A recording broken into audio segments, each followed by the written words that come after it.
Yang kedua Nabi katakan wal yasa'ka baituk, hendaknya rumahmu terasa luas bagimu. Sesempit apapun rumahmu, kalau kamu ingin selamat, hendaknya rumahmu terasa luas untukmu. Artinya kata para ulama, merasa betah di rumah. Karena Allah menjadikan bait sakana, rumah itu sumber ketenangan.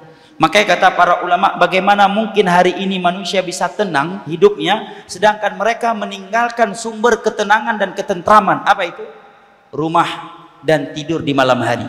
Kalau kita baca Al-Quran, Allah menamakan rumah sakana, Laila sakana juga, malam adalah sumber ketenangan. Tapi hari ini manusia lebih sering di luar rumah. Kalau di rumah bosan, ya, siang tidur, di malam hari malah begadang. Bagaimana bisa mungkin tentram jiwa mereka, sedangkan mereka meninggalkan dua sumber ketentraman ini?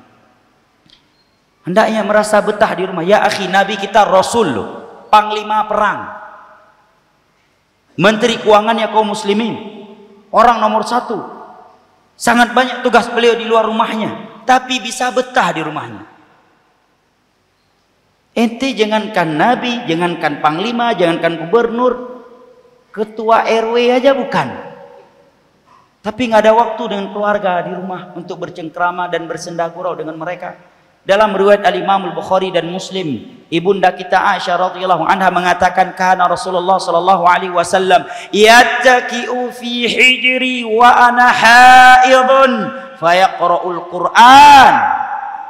Nabi itu dahulu selalu sering di rumah tidur di dalam pangkuanku sembari membaca Al-Quran walaupun aku sedang haid. Siapa hari ini yang mengaku ikut sunnah Nabi sering menerapkan ini dalam rumahnya? Nggak ada sakinah, mawaddah dan rahmah, nggak ada keharmonisan dan keromantisan dengan anggota keluarganya.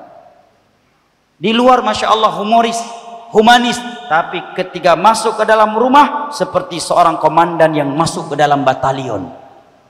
Sama anak istrinya, kalau berbicara titiknya pas, tempatnya, komanya pas, nada kata serunya pas, kata tanya pun pas, nggak ada senda guraunya. Nggak ada senda guraunya.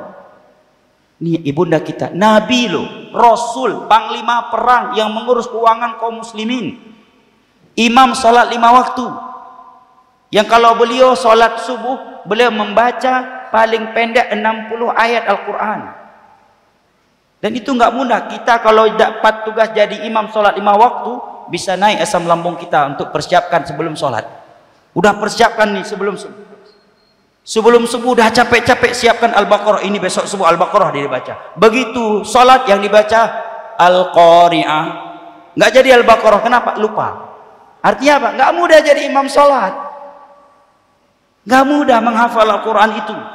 Nabi juga imam sholat, imam terawih, tapi sempat sering bersama anggota keluarganya di rumah, nggak keluar dari rumah kecuali untuk suatu kepentingan. Padahal kalau Nabi keluar rumah mau nongkrong, siapa teman nongkrongnya? Abu Bakar, Umar, Uthman, Ali. Para sahabat Nabi kalau mau gowes dan touring hasanah, siapa teman touring dan gowes mereka? Abu Bakar, Umar, Uthman, Ali, Abu Hurairah, itu temannya. Mau ngopi pagi, teman ngopi paginya Abu Bakar, Umar, Uthman, Abu Hurairah dan para sahabat yang lainnya. Tetap Nabi berkata kepada mereka, kalau mau selamat dari fitnah akhir zaman, wal yasa'ka baituk, hendaknya engkau betah, terasa luas rumahmu, walaupun sempit, walaupun kamu orang miskin, kamu betah dengan anak istrimu, anggota keluarga yang kamu cintai di rumahmu. Nabi rumahnya sempit jamaah, saking sempitnya rumah Nabi, kalau beliau sujud, beliau harus menggeserkan kaki ibunda kita Aisyah, ya kan? Ketika beliau sudah berdiri baru kembali, ibunda kita Aisyah membukakan kakinya, menunjukkan apa jam? Kecil rumah Nabi kita, sempit rumah Nabi kita. Demikian juga rumah-rumah para sahabatnya.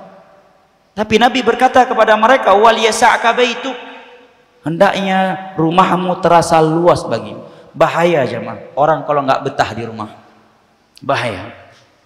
Lihat sebagian orang jamaah, pagi nongkrong, siang nongkrong lagi, sore nongkrong lagi, malam nongkrong lagi, menjelang subuh baru pulang, kemudian tidur dan bangun jam 12 siang. Itu sebagian orang. nggak betah dia. Dan tidak mungkin seorang bisa betah di rumahnya kalau rumahnya bukan sebagai surganya, kalau anggota keluarganya bukan penyejuk mata hatinya dengan iman dan amal saleh. Orang kalau bahagia rumah tangganya, dia akan betah di rumahnya. Walaupun di luar rumah dia nggak punya teman, nggak ada teman yang mau ngajak dia ngopi, nggak ada teman yang mau ngajak dia goes, dia touring dan sebagainya, tapi dia sakinah, mawaddah dan rahmah bersama istri dan anak-anaknya, dia tidak akan stres, dia tidak akan gelisah, nggak akan stres. Tapi orang kalau rumah tangganya nggak bahagia, dengan istrinya tidak harmonis, tidak romantis, dengan anak-anaknya tidak sakinah, mawaddah dan rahmah, walaupun dia seorang jenderal di luar rumahnya, walaupun dia punya pasukan ribuan, walaupun dia sultan paling kaya, orang yang paling banyak relasinya, siapapun dia telepon semua siap ya menemaninya, tetap air wajahnya terlihat dia sengsara hidupnya, nggak bahagia hidupnya, hampa hidupnya kalau rumah tangganya nggak bahagia. Kalau dengan istri dan anak-anaknya tidak sakinah, mawaddah dan rahmah, maka usahakan betah di rumah. Terima kasih. Jazakumullah khairan wa barakallahu fikum. Video ini dibuat atas partisipasi dari donasi Anda. Semoga menjadi amal jariah bagi Anda semuanya.